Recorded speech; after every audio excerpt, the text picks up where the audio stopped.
Hello, everyone, and welcome back to another episode of The Chirp. This is a podcast where we hear stories about money and loans affecting our relationships and how our personal finance shapes how we live our lives. I have a very interesting guest for you today. His name is Ngalinda Ngalinda. The man's so nice they named him twice. Born in Tanzania 31 years ago, he moved to Ireland when he was 6 years old and right into my neighbourhood in South Dublin, where we became friends.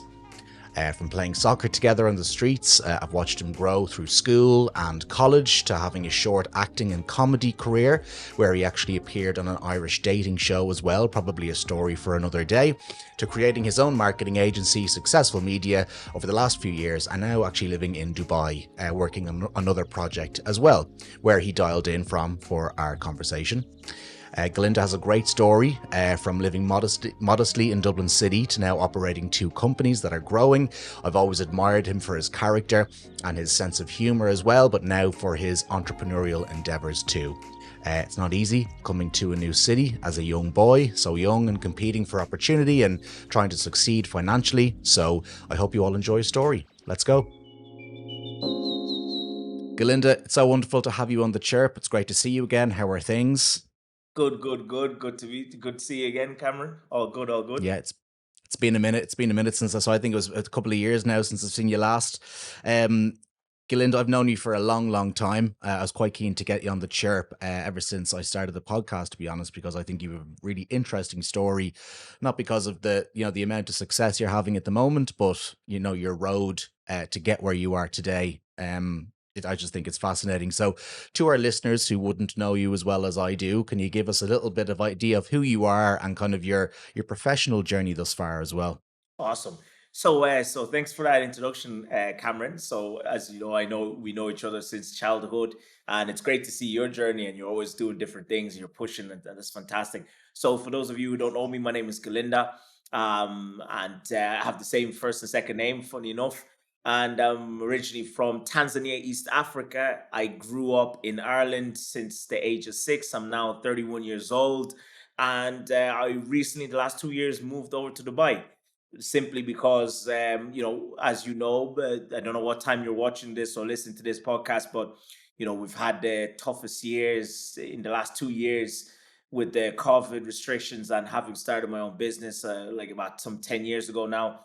You're going through so much, being a business owner, tackling keeping the business going, having staff who are depending on you and their livelihoods and their families.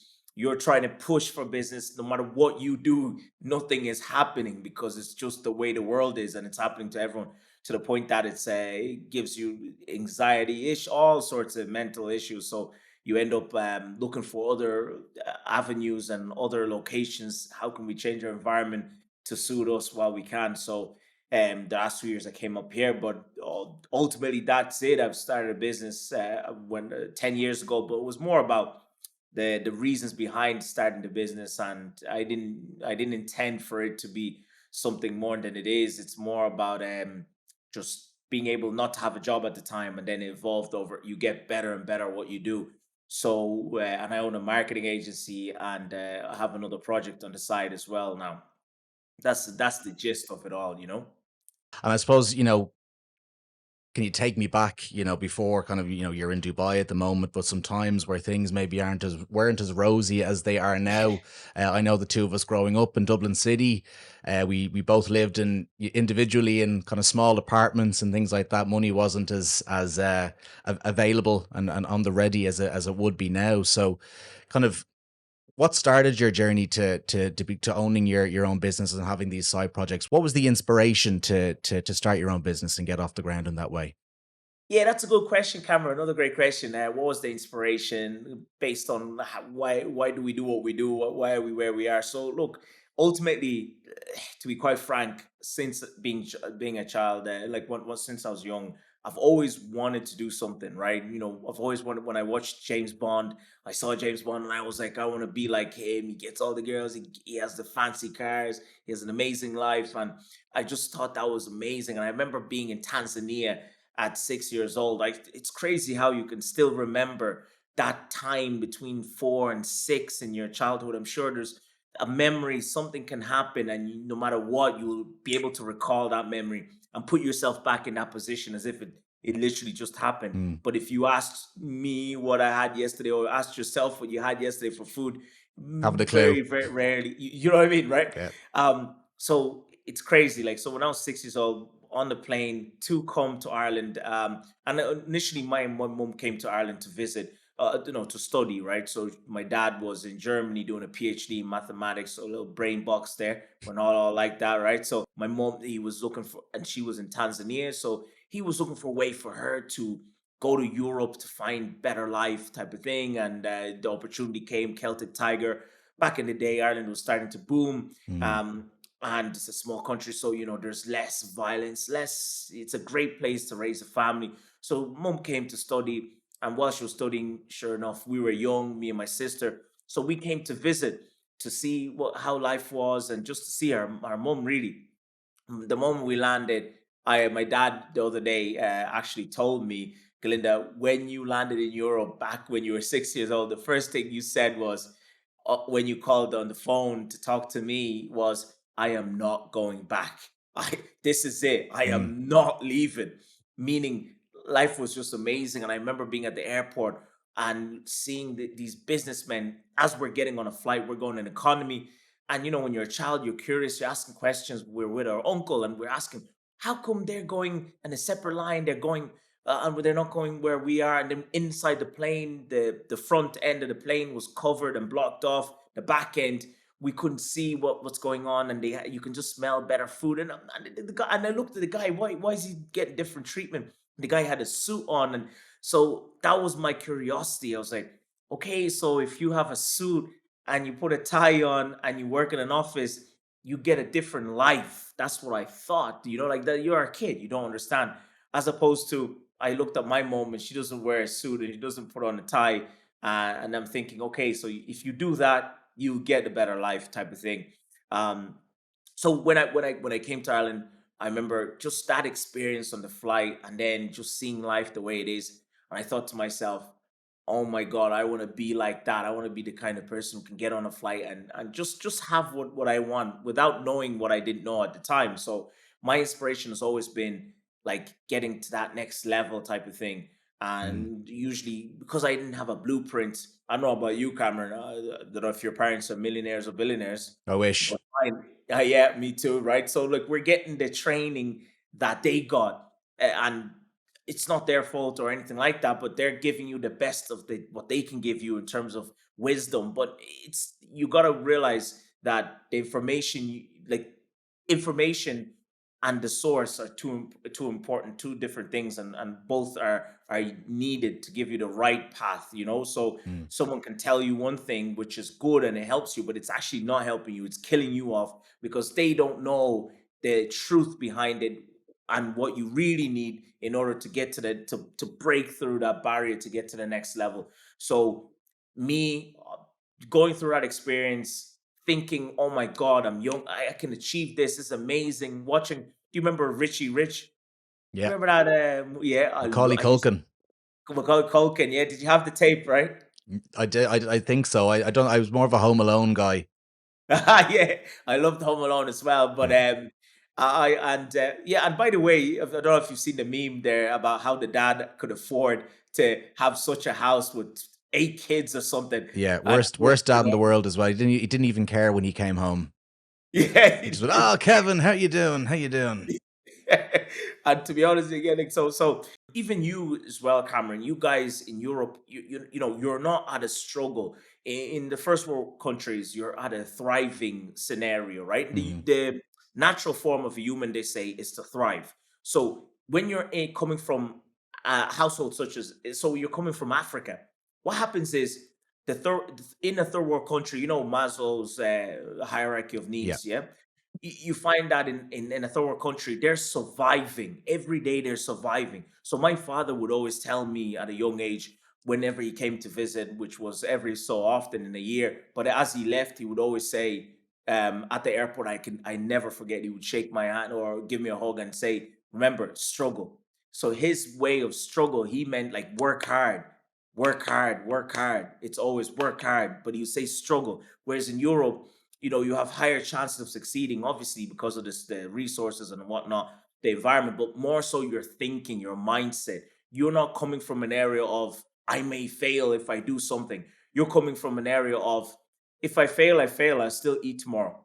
This is more like if I succeed, it's gonna be like 100x my life today. Yeah. Whereas in Africa, you're told that if you start your own business, there's nothing magical around that. Like you got to create your own job or you're screwed. Because whereas in Europe, like a business is praised, where there it's seen as like it's actually lower than getting a job. Like if you have a job in the government, you are seen as wow. Like your perception is much greater than if you have your own business, where it's vice quite the reverse. So my whole point is in Africa, you're struggling, you're in a struggle mindset. So everything is hard. Whereas Cameron could do the same thing as me and you could do the same thing with the same circumstances, everything. But your mindset, you will go a lot further than I would because I have this limiting beliefs. I have these limiting beliefs. I have, I'm telling myself, like, myself, I can't. So my momentum is less than yours, and my effects and feelings are doing things to just get by, whereas you're really going for it. If you're gonna go for it, you're gonna go for it. I'll spend €1 where you'll spend €100 at something in advertising, stuff like that. So going through what I've gone through, whatever, and then going into the workforce, I remember that's where everything changed. I had an internship. I've never had a full time job. I used to always have little sales Mm. jobs, and mainly to learn about sales because I come from a academia background, and in a third world country, you have two things to survive: hope and education. You either that's where you find most people from, lower lower income families, and specifically in third world countries. There's more uh their only way of success, they believe, is either the hope, meaning they get education and then they get a high paying job, or if not, education, okay, that's one part of success, or hope, meaning they're going to be religious and pray and somehow miraculously something will Mm. happen. So coming from an academia background, my father's success was always, he thought to us, was you got to study, although he went quite different to that and he did well in his own way. So me going into the workforce while I was studying for my degree, I was doing a computer science, of a honors computer science, bachelor's computer science degree. When I went to study, I would always get these part-time jobs because I wanted to learn sales. In computer science, it's a science degree. You're becoming a scientist. Nothing about business. It's all about theory, algorithms, and I majored in the area of artificial intelligence. So you're learning about these machine learning algorithms, artificial intelligence. Nothing got to do with how to actually transact with another human, how to communicate with another human, how to understand what a human is thinking about. So therefore you can influence their motives to get them to purchase or take action on something, right? So I always was interested in that. So I literally, my friends would laugh at me and say, Galinda, why don't you get a part-time job in a computer shop or something, a repair shop? Meanwhile, I'm getting a job in, I don't know if you remember this store called Best Menswear, Yes, I do. right? Yeah, yeah. Did you get a few suits from there as well? I bought a couple from there. Yeah, absolutely. It was somewhat affordable. Yeah, you see, this affordable. I couldn't even afford a proper suit, but yeah, they were good suits, right? So, my point there was, I'd work in there just to learn sales, right? And I didn't understand what I was doing. All the time, I'm doing certain things to learn things that will help me in a later stage in life. And when I did that internship, I couldn't believe I got in. I was actually getting interviewed. There was 100 and something people in my class, and only about maybe give or take 20% will get internships. You have to qualify first, you have to get accepted, and then go for the first interview, second interview. And there was quite a lot of us. The majority of people, you end up just taking a semester off, or that kind of thing in your third year. I think it's second year, third year, Yeah. right? My point is, I wasn't expecting. I was the worst in the class. Not the worst, but in terms of, I would put in so much work because I'm trying to struggle to survive, to get the grades I need. I hated that course. I did it because my parents told me that's the future, blah blah blah. That's where the money is, and it's important, But I hate it. So I'm walking in. competing with people who the top players in that course who were getting the best grades were those who weren't even trying, right? They were thriving because that's what they did. They enjoyed, they were curious about how computing works, how AI works. So they're making games and bots and applications prior to even the teachers giving us the assignments. They can't wait on the weekend. They're excited to go home and say, Galinda, come join us. Me and the boys, we're gonna go home together. And I'm like thinking, oh great, let me go buy some drinks. They're like, yeah, bring some cans and let's code. I'm like, no, no, what? What is this? So they can't even talk to other Yeah. people, let alone the opposite sex. But they were techie, computer science driven, and I saw the opportunity there.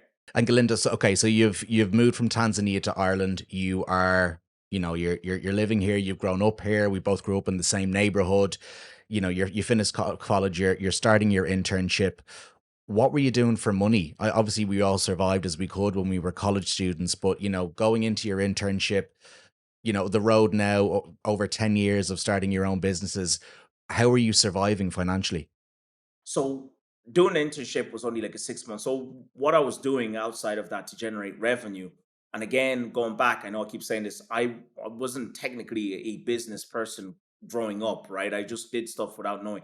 So I looked at the internet. I was obsessed about the internet. I wanted to know what I can do and not understanding how big it is and how wide you can receive and reach people.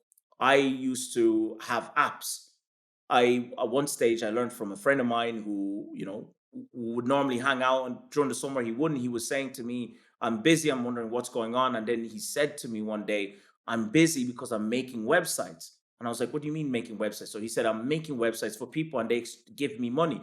Like, well, I can charge 10% of what other companies are going to charge them. So if something is going to charge, if a company is going to charge 50K for a simple application, he could do it in his bedroom for only 5K. The company is going to go with him if they're stuck on budgets. So it was an easy deal for him. So he'd post online on the likes of Gumtree or any of these websites where there's people in his niche who are there looking for the service. He'd drop his prices and get business in. So what I observed and learned to see what he was doing, learned the business aspect. Then I started to make Wow. websites, started exchanging my time with websites, right? Yeah. I'd go off and find people who are looking for websites. I'd knock on different doors after college. Free time, I'd go around to all the shops, start having conversations with business owners, asking them. And that led to like building these apps where, like payment processor, not payment process. I was connecting essentially a payment processor with their Cool. website, and then ultimately that evolved to me having my own app that they can plug and play. But then I realized I needed more funding to keep that off, or to get that off the ground. I wish I continued with that because that would have went far. I didn't understand what I Yeah. was doing at the time, all, and I was thinking too small. But I made websites. Then I had apps at the same time, because if you can make a website, you can pretty much make an app.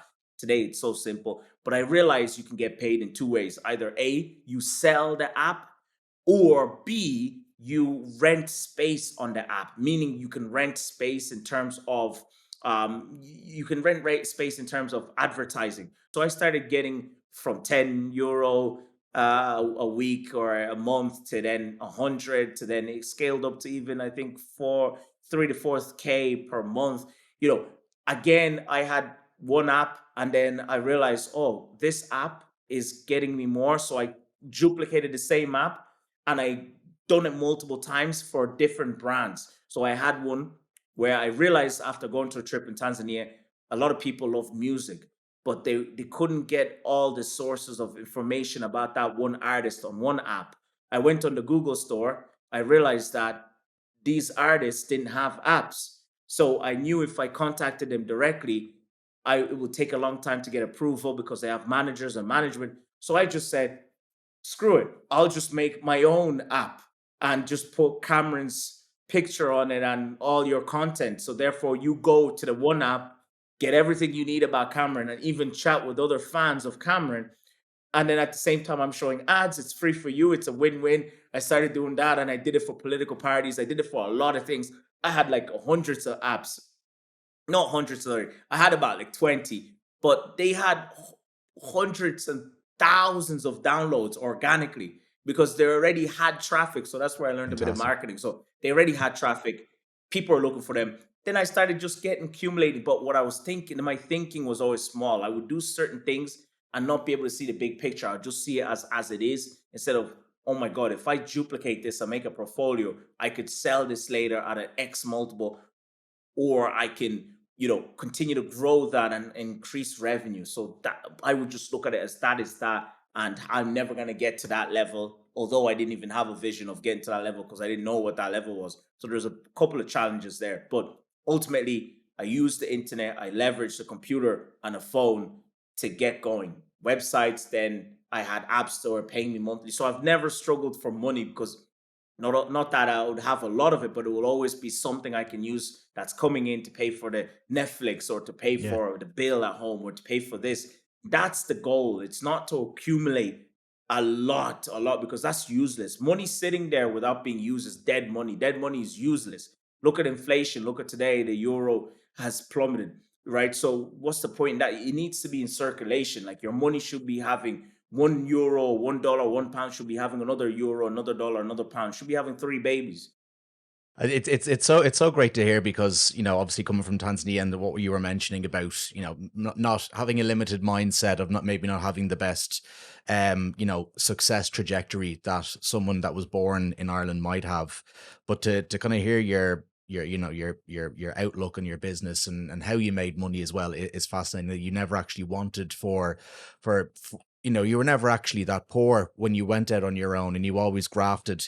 I suppose, as an entrepreneur, as a business founder, what advice would you give to other people that are starting off and don't have an awful lot of money, will have to live frugally? How did you do it, and what advice would you give? Right, good question. First and foremost, I would not be where I am if it wasn't for the Mm. sales training I had, right? And you can get it anywhere online right now. You can go work for someone part time in a sales environment to learn about sales. You can study, like, you can practice. It's better when you get in there, because no matter how many books you read, if you don't practice it, nothing will happen, right? So the first tip I would give everyone, first and foremost, you call yourself an entrepreneur, you're definitely going to be a failure. Because you look at it, like, if you call yourself a startup, I'm an entrepreneur, I'm a startup. Look at me, I'm starting something. Like, the world doesn't need something new. There's so many things out there that are broken. The world needs Mm. innovation, right? So that thinking of, I'm a startup, I'm starting something new, and I'm gonna change the world. Firstly, change yourself first before trying to change the world. And the reality here is that most people who think the opposite, oh, I'm gonna do this, I'm gonna be like Elon Musk from today. Elon Musk wasn't the way he is today. He was born just like you were, like a little baby with clueless, no domain knowledge. He had to accumulate, first, a skill, okay, that was solving a big problem. And not necessarily you have to solve a big problem, just accumulate a skill that's in demand, learn how to monetize and get better at that and stick to it. And then from there, you will evolve and learn, okay, whoa, I've been able to sell what I'm doing to someone. I'm getting a transaction.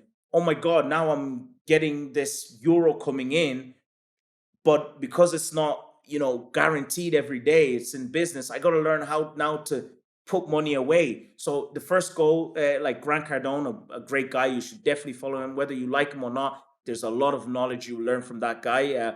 He talks about the three rules of money. Learning, the first goal is learning how to get money, and that's the easiest thing, how to accumulate money. The second goal is learning how to keep money, right? And the hardest thing is how to Mm. grow that money, right?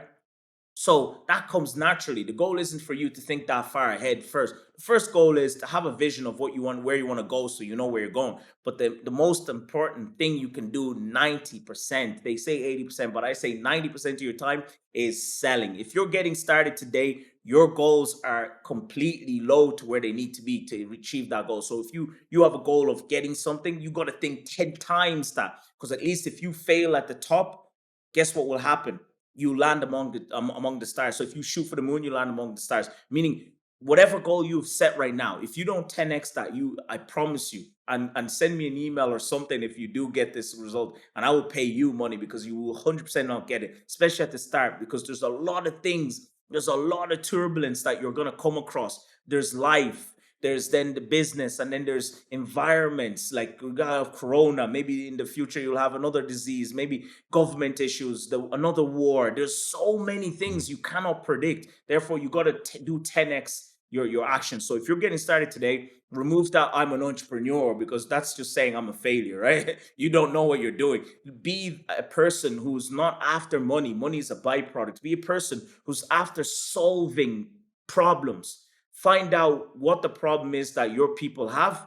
Get to understand them so well, their terminology, how they speak, understand what their real issue is. Therefore, then you're able to put a proposition together to solving that issue better than the guy beside next door, right? But honestly, you gotta get in sales. You have to be a sales machine. If you're not, you are messing. Like, you're going nowhere. Fantastic, Linda. This is very inspiring stuff. It's great to hear you on a roll as well, because obviously I've known you for, oh my God, over 20 years maybe. And Yeah, to absolutely. see how far you've come, and dialing in from Dubai, it's all very impressive. So, the height of fair play to you. I'm so happy for you. If people want to find you, Galinda, can you give us kind of a rundown of what the best way to get in contact with you, to use your services, or just maybe to follow you on LinkedIn? How do we get you?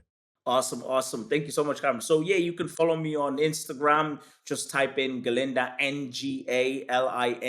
That's Ngalinda on Instagram. Ngalinda. You can type that in on Instagram, Facebook. You'll find me there. I've also written a book recently. There, my first book called Social Media Selling Secrets. I actually used one of Cameron's services for that, and I it's remember. fantastic. I've been received. Yeah, it was incredible during Corona times. I was actually explaining to my girlfriend there how we needed to maneuver around. And so yeah, you can find it there. The podcast. So I have not a the MP3. Yeah, recorded that. So yeah, just type in Galinda. There's not many Galindas. There's quite a few of us. I don't even think, other than my family. I don't even know if that. You know what I mean? It feels like a made up name for my father. But my father's stubborn in that way. So yeah, Galinda. If you just type in Galinda on Facebook, Instagram, anywhere you find it, and it's really that's it. Like, on YouTube as well. I'm trying to get the YouTube side going. As I keep pushing everything else. I also want you to know, guys, just because, yeah, okay, I'm in Dubai now and this and that. Anyone in business, no matter how many years you're going at it, you could always go at zero. The difference is you have the information, the contacts to go quickly back up and to go even further from there. So don't look at it, when Cameron's saying, oh, he's in Dubai now, this, that, and that. Don't think, oh man, this is gonna take me a lot of time to get. No, you can instantly achieve what I have achieved in 10 years, pretty much even in 3 months, if you have the right information and reach the right kinds of people, like the connections that Cameron has, or other people. That's what I would say. Use your network. And yeah, feel free to connect with me if you need any help with getting leads or growing your business or even starting your business. We have some programs out there as well. And if I can't help you, I'll point you to the right direction, and that's it. Look, my goal is to help 1 billion people in this world. If I can change the lives of 1 billion people and charge €1 for every person I help, guess how much I'll make without paying Loaded. You'll taxes? be Yeah, loaded. exactly. Excellent. That's Brilliant. it, bro. That's it. Fantastic, Linda. Listen, thank you so much for coming on the Chirp. I'll leave it there. I know you're a busy man, so thank you so much again. Thank you, Cameron. Appreciate it. Thank you for everyone for listening.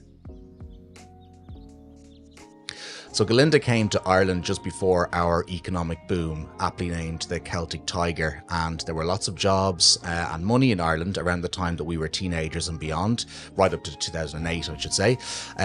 However, it was interesting to hear Galinda talk about his limiting mindset, as he said, stemming from his African upbringing.